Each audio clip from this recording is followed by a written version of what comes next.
नमस्कार दोस्तों, आप सभी का स्वागत है मेरे यूट्यूब चैनल पर। जैसा कि आप सभी को पता है, हम डेली बेसिस पे करते हैं DT+P का प्रीवियस ईयर क्वेश्चन।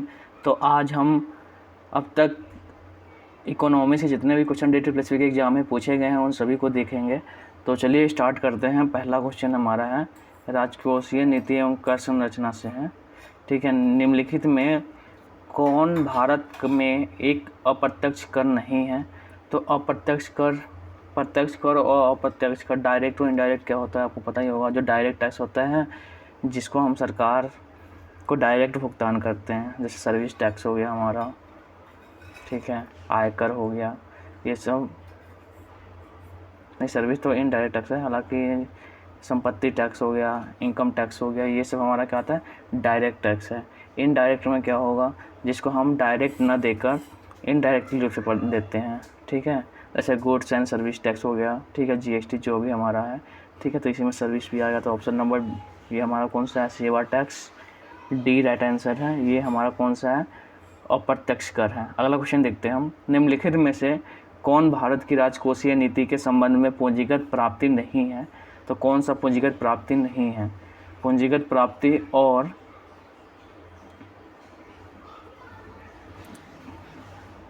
एक होता है हमारा पूंजीगत, एक होता है राजकोषीय, ठीक है, पूंजीगत प्राप्ति, और एक होता है हमारा, एक मिनट,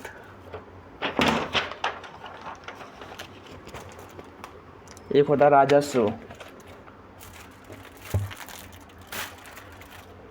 प्राप्ति। ठीक है, पूंजीगत प्राप्ति और राजस्व प्राप्ति, इसमें से कौन सा पूंजीगत प्राप्ति नहीं है पूछा गया है। तो ऋण वसूली, लाइसेंस, परमिट, उधार और विनिवेश।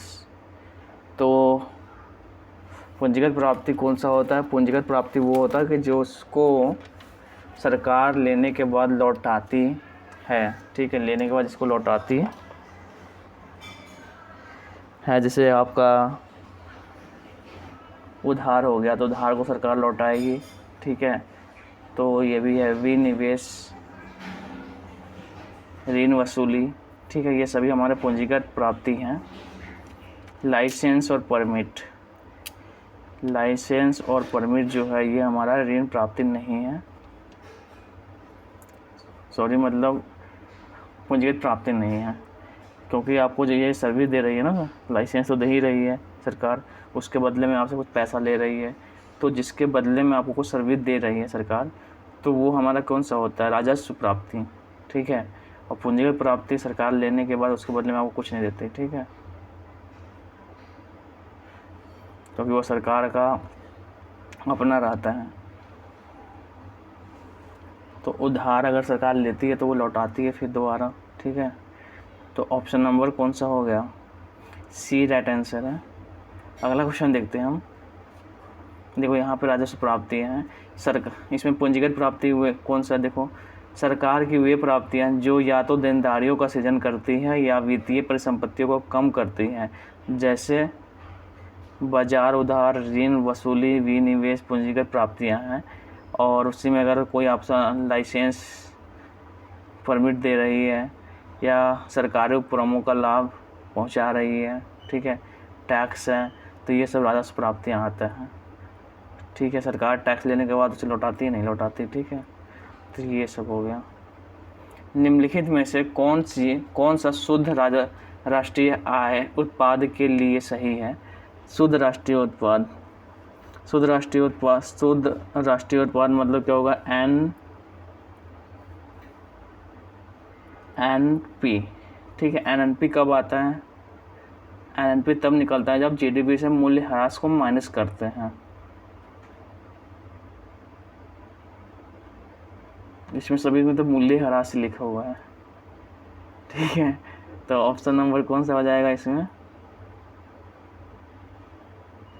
तो बी दिया हुआ है, इसमें सभी में मूल्यह्रास लिखा है। ठीक है, तो मूल्यह्रास ही सभी होगा। तो इसमें क्या होता है, GNP में से, GNP में से अगर आप मूल्यह्रास माइनस करोगे तो NNP आता है। ठीक है, तो ऑप्शन नंबर कौन सा हो जाएगा, यहाँ GNP में से मूल्य, देखो यहाँ है, NNP निकालने के लिए GNP में से मूल्यह्रास को माइनस किया तो NNP निकल गया हमारा, नेट नेशनल प्रोडक्ट। आगे देखते हैं हम, निम्नलिखित में से कौन सा प्रत्यक्ष कर का उदाहरण है। प्रत्यक्ष कर मतलब जो डायरेक्ट है, तो डायरेक्ट टैक्स कौन सा होता है, तो डायरेक्ट टैक्स हम किसको देते हैं, सीमा शुल्क, उत्पाद कर, निगम कर। तो निगम कर जो हमारा डायरेक्ट टैक्स है, ऑप्शन नंबर बी, ठीक है। कॉरपोरेशन टैक्स डायरेक्ट टैक्स का उदाहरण है। कॉरपोरेशन टैक्स जिसे कंपनी टैक्स भी कहा जाता है, निगम या समान कानूनी संस्थाओं की आय या पूंजी पर लगाया जाने वाला प्रत्यक्ष कर है। आगे देखते हैं, निम्नलिखित में से कौन प्रत्यक्ष कर है। तो इसमें भी प्रत्यक्ष कर पूछ दिया आपसे। तो प्रत्यक्ष कर कौन से देते हो, मनोरंजन के लिए अगर आप मूवी देखने जाते हैं तो वो हमारा तो इनडायरेक्ट टैक्स हो गया, सर्विस आपसे ले रही है, ठीक है। बिक्री कर, संपत्ति कर जो होगा ना वो इनडायरेक्ट टैक्स है आपका, सॉरी इनडायरेक्ट कर रहा हूँ, डायरेक्ट टैक्स है, प्रत्यक्ष कर है। Option number c right answer है। आगे देखते हैं, जीडीपी विशिष्ट समय अवधि में किसी देश की सीमाओं के भीतर उत्पादित सभी तैयार वस्तुओं और सेवाओं का कुल मौद्रिक या बाजार मूल्य है। जीडीपी का पूर्ण रूप क्या होता है, तो जीडीपी जो ग्रॉस डोमेस्टिक प्रोडक्ट होता है, इसका फुल फॉर्म, तो gross domestic product, option number c right answer है। आगे देखते हैं हम,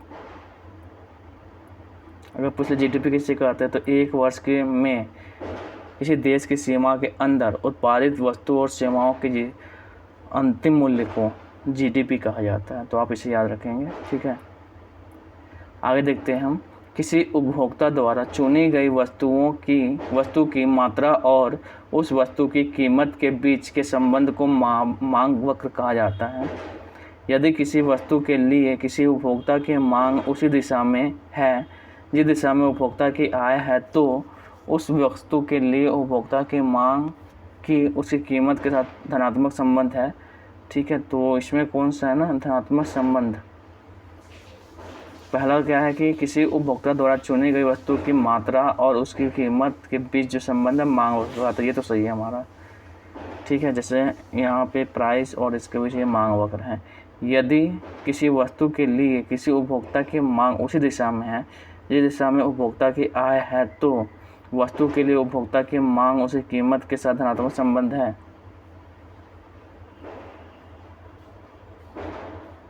तो ये तो धनात्मक संबंध नहीं होगा, ठीक है। ऑप्शन नंबर बी केवल राइट आंसर होगा, 1 सही है हमारा। दूसरा देखते हैं हम, राजकोषीय उत्तरदायित्व एवं बजट प्रबंधन अधिनियम 2003 का उद्देश्य क्या है। 2003 का उद्देश्य क्या है, यहाँ पर सरकार पर राजकोषीय अनुशासन थोपने के लिए, तो 2003 का है। देखो यहाँ पे है, राजकोषीय उत्तरदायित्व एवं बजट प्रबंधन अधिनियम 2003 FRBM में भारत सरकार द्वारा राजकोषीय अनुशासन सुनिश्चित करने के लिए राजकोषीय घाटे को कम करने या राजस्व घाटे को समाप्त करने का सही लक्ष्य निर्धारित किया गया है, ठीक है।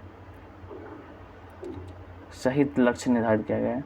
भारत के राजकोषीय नीति के संबंध में सरकारी प्राप्तियों की पहचान करें, तो सरकारी प्राप्तियां कहाँ से आती हैं, तो राजकोषीय नीति के संबंध में सरकारी राजस्व प्राप्तियां, पूंजीगत प्राप्तियां दोनों हैं, ठीक है। सरकारी जो प्राप्तियां हैं दोनों हैं, option number c right answer है।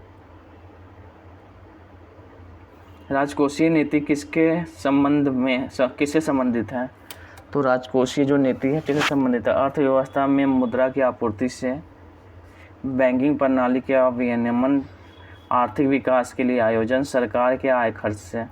तो अर्थव्यवस्था में मुद्रा आपूर्ति,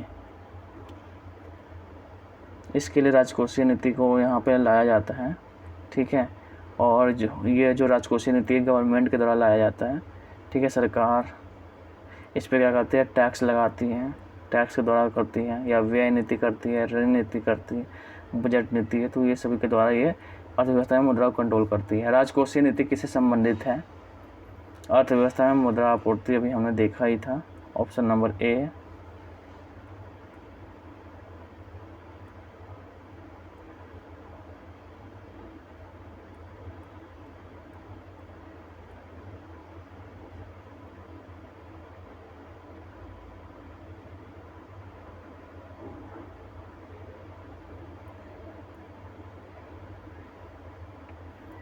हालांकि यहाँ पे दिया हुआ है तो ये थोड़ा गलत दिया हुआ है, ठीक है। देखो इसमें लिखा राजकोषीय नीति का तात्पर्य सरकार के आय व्यय से है। इस नीति के माध्यम से सरकारी वस्तुओं सेवाओं की मांग, रोजगार और आर्थिक विकास सहित वृहत आर्थिक नीतियों के माध्यम से अर्थव्यवस्था का संचालन करती है। मौद्रिक नीति का संचालन देश के केंद्रीय बैंक RBI द्वारा किया जाता है। हालांकि तो ये हमारा जो ऑप्शन होगा ना बेस्ट, अर्थव्यवस्था में मुद्रा आपूर्ति का ही है, ठीक है। आय व्यय खर्च तो है ही, ठीक है। Option number a right answer होगा। अगला क्वेश्चन देखते हैं हम यहाँ पर, निम्नलिखित में कौन सा कथन सही है? अधिमान वक्र बाएं से दाएं नीचे की ओर ढलवा होते हैं।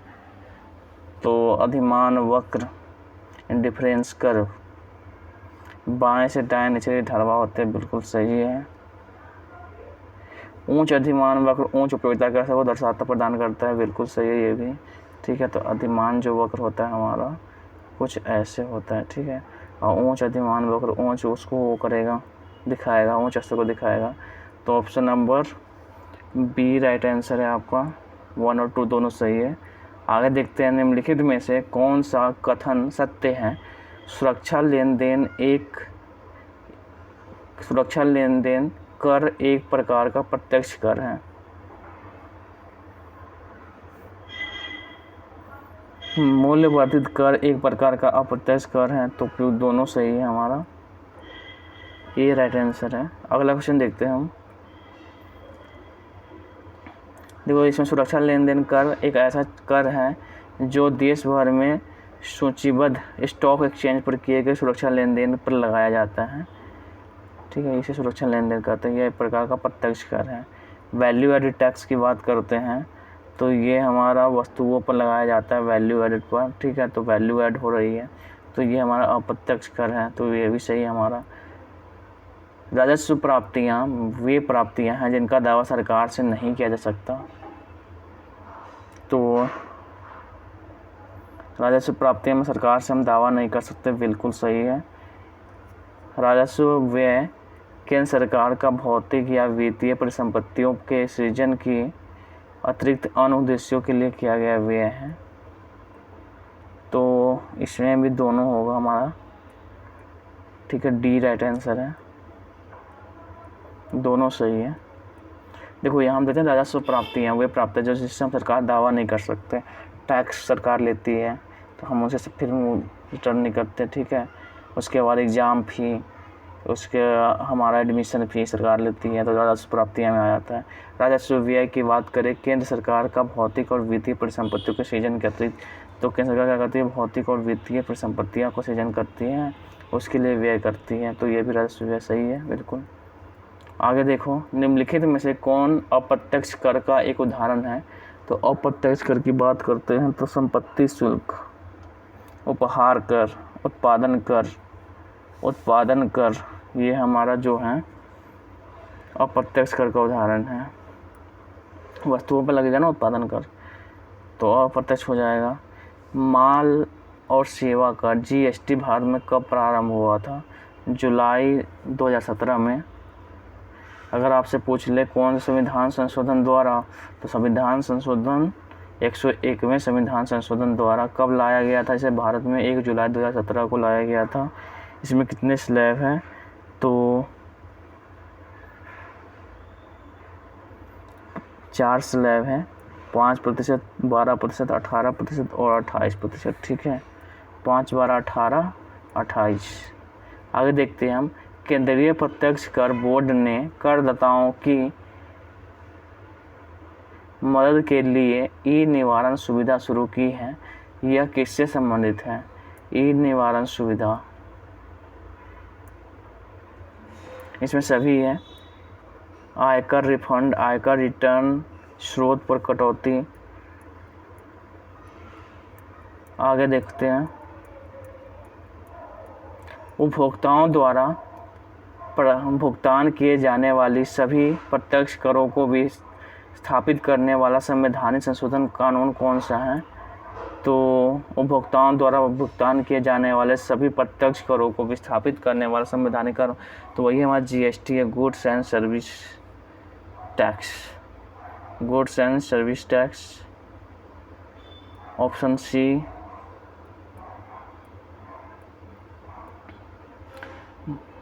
जीएसटी कब भारत में आया? जुलाई 2017 को। नीचे वस्तु और सेवा कर जीएसटी के संबंध में कुछ कथन दिए गए हैं, कौन सा कथन सही नहीं है? 121वें संविधान संशोधन द्वारा आया था, तो बिल्कुल सही है। केंद्र और राज्य दोनों में जीएसटी लगेगा, ठीक है, तो बिल्कुल सही है, ये भी जीएसटी लगा सकते हैं। वैट और केंद्रीय आबकारी को जीएसटी में सम्मिलित कर दिया गया। जीएसटी की उच्चतम सीमा, केंद्र और राज्य दोनों जीएसटी लगा सकते हैं, नहीं केवल केंद्र लगाएंगे ना, तो राज्य क्यों लगाएंगे? ठीक है, तो ऑप्शन नंबर बी सही है। बी मतलब सही नहीं है, ये है ऑप्शन नंबर, क्योंकि इसमें ना जीएसटी के बाद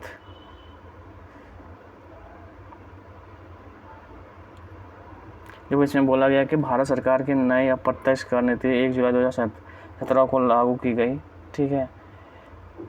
121वें संविधान संशोधन द्वारा जीएसटी के अंदर 3 तरह के टैक्स होंगे, CGST, SGST, IGST। IGST के अंतर्गत राज्य बिक्री के लिए केंद्र सरकार द्वारा राजस्व एकत्रित किया जाता है।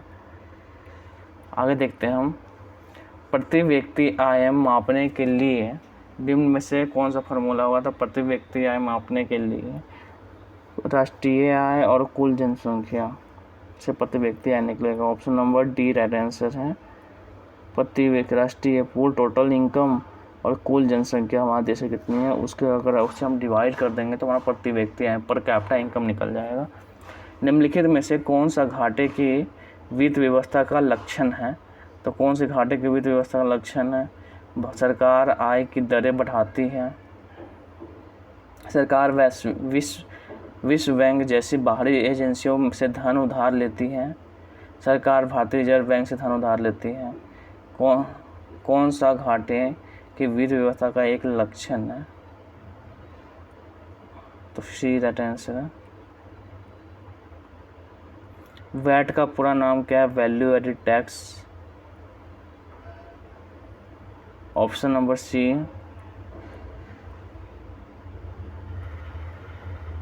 आयकर विभाग द्वारा जारी किया गया पैन कार्ड में पैन का मतलब होता है परमानेंट अकाउंट नंबर, तो option number a right answer है।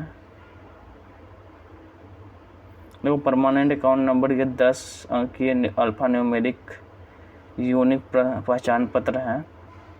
Central board of direct tax इसके देखरेख में CBDT के द्वारा होती है। आगे देखते हैं हम, रेलवे बजट को सामान्य बजट के साथ मिला दिया गया, बिल्कुल सही है। योजनागत, इसमें से बता कौन सही नहीं है? योजनागत और गैर योजनागत वर्गीकरण खत्म कर दिया गया था।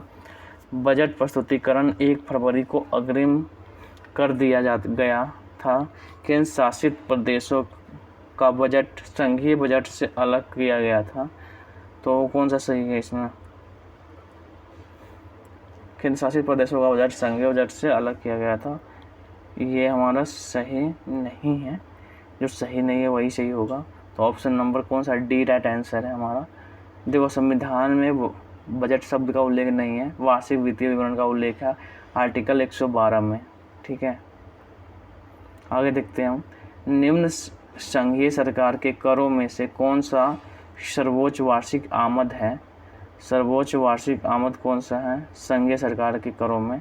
सीमा, आबकारी, कॉरपोरेशन और आयकर, तो यही है हमारा कॉरपोरेशन और आयकर, इनकम टैक्स।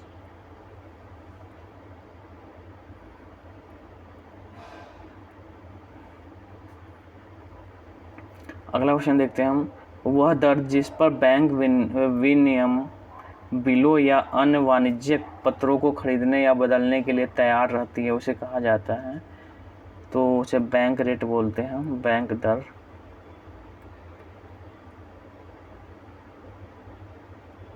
देखो रेपो रेट क्या होता है? रेपो रेट में ये होता है कि अगर उस रेट पर अगर मानते हैं कॉमर्शियल बैंक है, वो अगर RBI से जिस रेट पर उधार ले रही है उसे हम रेपो रेट बोलते हैं। रिवर्स रेपो रेट, अगर रिजर्व बैंक किसी कमर्शियल बैंक से उधार ले रही है तो उसे बोलते हैं रिवर्स रेपो रेट। जिस रेट पर लेती है उसे रिवर्स रेपो रेट बोलते हैं।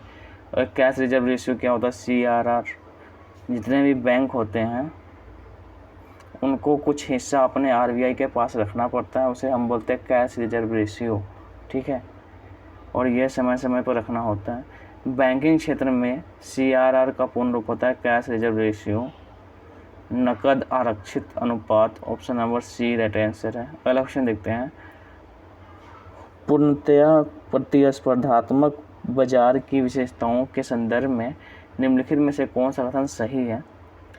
बाजार में बड़ी संख्या में क्रेता और विक्रेता होते हैं, ये तो बात सही है। पूर्णतः परफेक्ट कंपटीशन मार्केट। फर्मों का बाजार में स्वतंत्र प्रवेश और बहिर्गमन होता है, दोनों सही है। Option number free entry and exit होता है इसमें। Large number of buyers and sellers होते हैं, तो दोनों सही है इसमें हमारा। NACH प्रणाली का उपयोग सब्सिडी, लाभांश, ब्याज, वेतन, पेंशन आदि के वितरण के एक थोक लेन देन करने के लिए किया जाता है। NACH का पूर्ण रूप क्या है? National automatic clearing house, national automatic clearing home या national automated cash house, national automated clearing house. Option number इसमें से हमारा A सही है, national automated clearing house, option number A।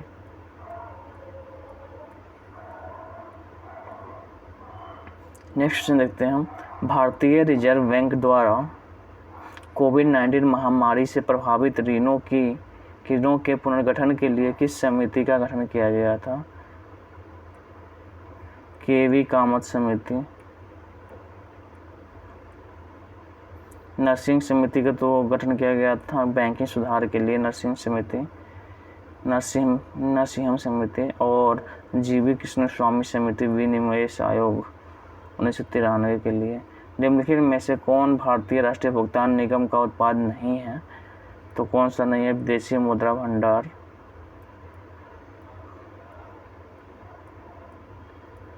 मूल्य स्थिरता बनाए रखने के लिए MPC भारतीय रिजर्व बैंक अधिनियम 1934 के तहत वैधानिक तथा संस्थागत ढांचा है। MPC का फुल फॉर्म होता है money policy committee, monetary policy committee, मौद्रिक नीति समिति।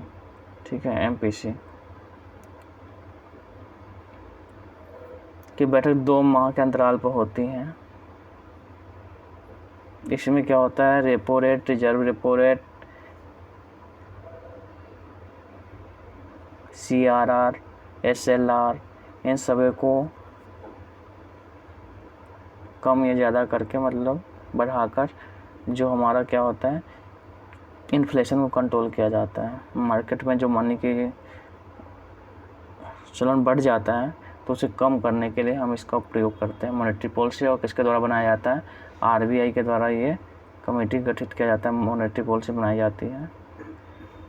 ऑप्शन नंबर कौन सा हो गया? B राइट आंसर है।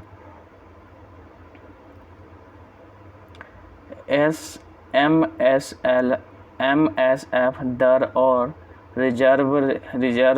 रिवर्स रेपो दर भारित औसत कॉल मनी दर में दैनिक संचालन के लिए कॉरिडोर को निर्धारित करते हैं।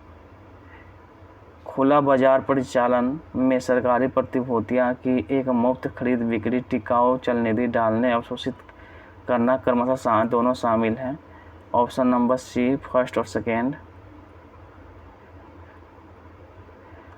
बाजार दर जिस पर रिजर्व बैंक चल निधि समायोजन सुविधा LAF के तहत बैंकों से पात्र सरकारी प्रतिभूतियों के संपार्श्विक के विरुद्ध ओवरनाइट उधार पर चल निधि को अवशोषित करता है, उसे कहते हैं रिवर्स रेपो रेट बोलते हैं। Option number D right answer है। निम्नलिखित में से कौन भारतीय रिजर्व बैंक की मौद्रिक नीति का एक साधन नहीं है? तो रिजर्व बैंक मौद्रिक नीति का साधन नहीं है। रिवर्स रेपो रेट है। सीमांत अस्थायी सुविधा, ये भी है। चयनात्मक क्रेडिट नियंत्रण, ये नहीं है। Option number b, option number a right answer है हमारा। आरबीआई ने मुद्रा आपूर्ति के 4 विकल्प उपायों में M3 का संबंध में कौन सा सही है? M1 प्लस वाणिज्यिक बैंक के निवल सवारी जमा। Option number c right answer है। देखो M1 में क्या होता है?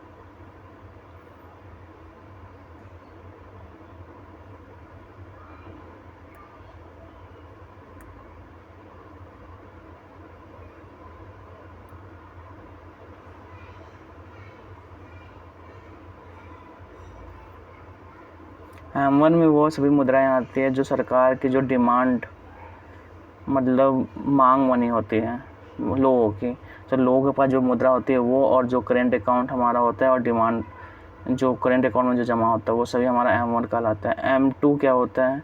M2 की बात करें तो M1 प्लस डाक बचत बैंक के पास जो डाक घर में जो बचत जमा है उसको हम बोलते हैं। M3 की बात करें तो M1 प्लस वाणिज्यिक बैंक में जो निवल समाधि जमा है उसे बोलते हैं। M4 की बात करें तो M3 प्लस डाक बचत संगठनों के पास कुल जमा जितना है वो सभी M4 कहलाता है। ठीक है, तो ये है।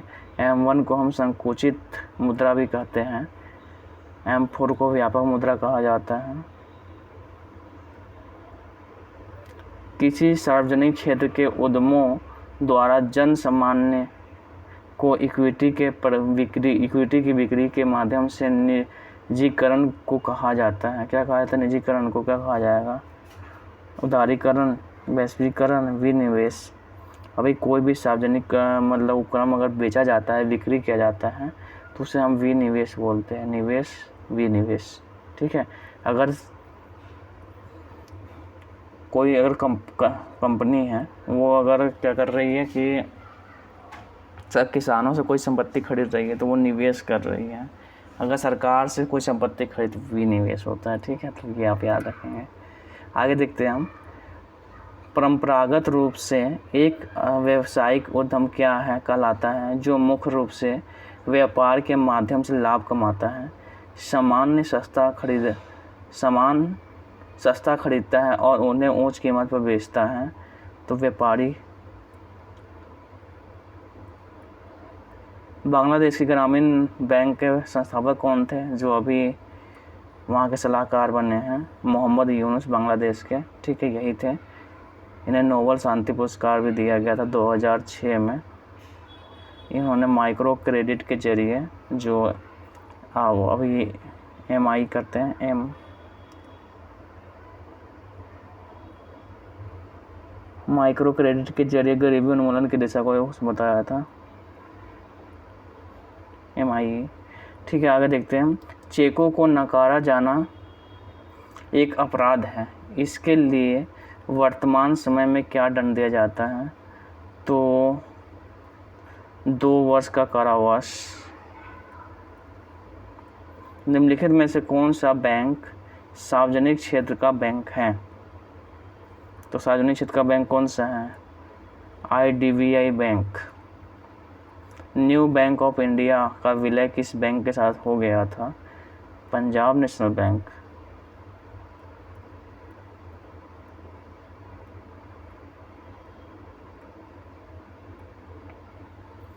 बैंक मुख्यतः बैंक चेकों की प्रोसेसिंग में किस डेटा इनपुट विधि का प्रयोग करते हैं? MICR, magnetic ink character reader. Bharat में अनुमोदित शेयर बाजार की संख्या है 23। भारतीय रिजर्व बैंक कब अस्तित्व में आया था? 1 अप्रैल 1935 को। इसके प्रथम अगर गवर्नर पूछ ले तो CD देशमुख थे। अभी वर्तमान में शक्तिकांत दास। RBI का विकसित रूप क्या है? Reserve bank of India. Option number ए। भारतीय मुद्रा के 1 रुपए के नोट पर किसका हस्ताक्षर होता है? भारत के वित्त मंत्री का। ऑप्शन नंबर वित्त मंत्री ने वित्त मंत्रालय के सचिव का। Option number D right answer है।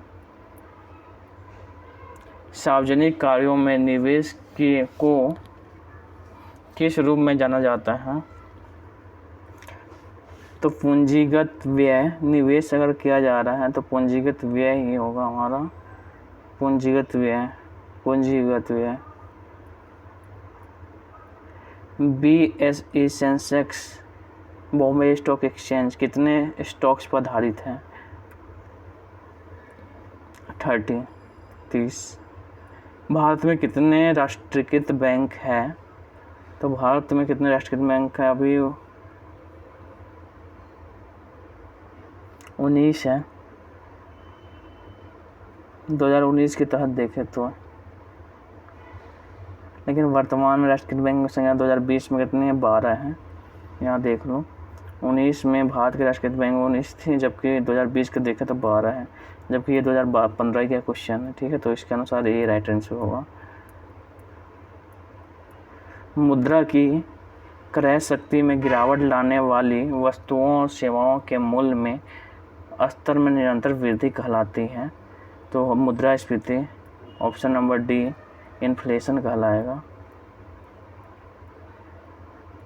पूंजी बाजार विनियामक होता है। पूंजी बाजार विनियामक होता है सेबी। मतलब सेबी किसका अध्यक्ष है? शेयर मार्केट में जो कंट्रोल करता है सेबी के द्वारा किया जाता है हमारा। कौन सी एजेंसी म्यूचुअल फंड के लिए एक विनियामक का काम करती है? तो SEBI. Option number b. SEBI की स्थापना 12 अप्रैल 1988 को होती है। वैधानिक मान्यता 30 जनवरी 1992 को मिला था। चेक के कैंसिलेशन डैश के पूरे हस्ताक्षर से किया जाता है। तो चेक का जो कैंसिलेशन है अदाकर्ता के पूरे हस्ताक्षर से किया जाता है। धन का प्रयोग के बिना वस्तुओं का आदान प्रदान किस प्रणाली के अंतर्गत होता है? विनिमय प्रणाली। निम्नलिखित में से कौन एक प्रकार का चेक नहीं है? Crossed cheque, blank cheque, bearer cheque, speed cheque. तो स्पीड चेक एक प्रकार का चेक नहीं है। ये लोअर डिवीजन क्लर्क में पूछा गया है। आगे देखते हैं हम। भारतीय अर्थव्यवस्था में अति मुद्रास्फीति हाइपर इन्फ्लेशन का परिणाम है। हाइपर इन्फ्लेशन का जो परिणाम है कौन सा है? मुद्रा की कीमत में गिरावट। भारत में डैश में नया पैसा की परिचय कराया गया था। 1964 में उनका पुनर्नामकरण किया गया। तो कब किया गया? 1957 में। भारत सरकार द्वारा हाल ही में बनाए गए मुद्रा बैंक का मुख्य कार्य क्या है? तो मुद्रा बैंक का मुख्य कार्य क्या है? Micro units development and finance agency. सूक्ष्म उद्योगों का पुनर्वित्त उपलब्ध कराना। निम्नलिखित में से कौन से बैंक ने अपना नाम बदलकर एक्सिस बैंक लिमिटेड रखा है? UTI। Option number D UTI ने अपना नाम बदलकर एक्सिस बैंक ऑफ इंडिया कर लिया। कब बदला है? 30 जुलाई 2007 को अपना नाम बदलकर एक्सिस बैंक ऑफ इंडिया कर लिया। इसका मुख्यालय पूछ ले UTI बैंक का, तो मुंबई में है। नीचे भारतीय अर्थव्यवस्था के संबंधित विभिन्न पहलुओं से संबंधित दरें लक्ष्य दिए गए हैं। इनमें से कौन से भारतीय रिजर्व बैंक द्वारा तय नहीं किए जाते? Reverse repo rate, SLR, CRR, आयकर दर। डी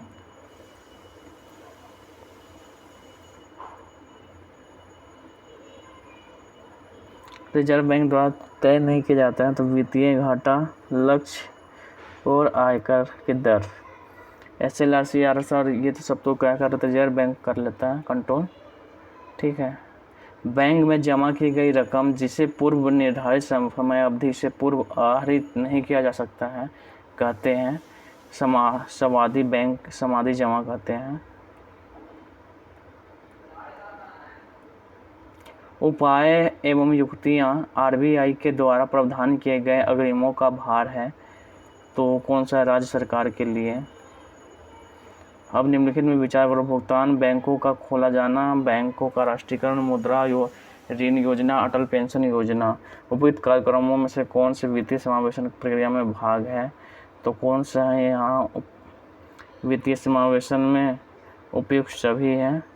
ऑप्शन नंबर सी, भारतीय बैंकों को भुगतान, बैंकों का खोला जाना, बैंकों का राष्ट्रीयकरण, मुद्रा ऋण योजना, अटल पेंशन योजना। भारत में 1 रुपया का नोट और सिक्का, 50 पैसे का सिक्का किसके द्वारा जारी किया जाता है?